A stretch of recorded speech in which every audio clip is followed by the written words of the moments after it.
I'm not a lawyer, but let's get into what happened before lunch on day 10 of Diddy's federal trial. So the day kicks off with the government confirming that they will be submitting letters regarding the defense wanting to strike Dr. Hughes' testimony and part of Kid Cudi's testimony. And then prosecutors call Capricorn Clark to the stand. If you recall, she was brought up during Cassie's testimony as well as Kid Cudi's testimony. Clark says she started working at Bad Boy as Diddy's personal assistant back in 2004 and went on to become the global brand director of Sean John's women's brand by 2008. However, before working at Bad Boy, she interned at Def Jam right out of high school and later worked at Death Row under Suge Knight. Capricorn also mentions that Suge is the father of one of her friend's children.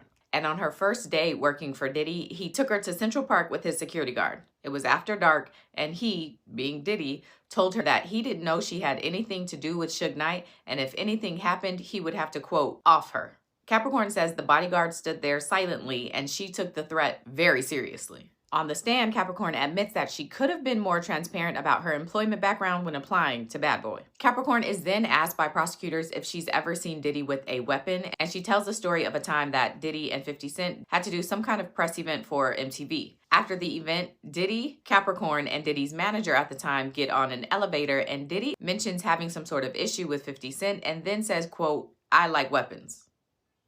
Capricorn then describes a time that she was accused of stealing some jewelry. She says that they were all traveling from New York to Miami and she was made responsible for the jewelry. But before they all got to the airport, she realized that the bag holding the jewelry was missing. So Diddy continues on with the trip to Miami, but Capricorn Clark says that she was held back in New York and was questioned for 3 hours by Diddy's security guard, and then he searched her apartment. The following day, Capricorn says that the security guard took her to an empty office space, locked the door behind her, and then she was given a lie detector test. Clark says the man giving the test told her that if she failed, she was going to be thrown into the East River.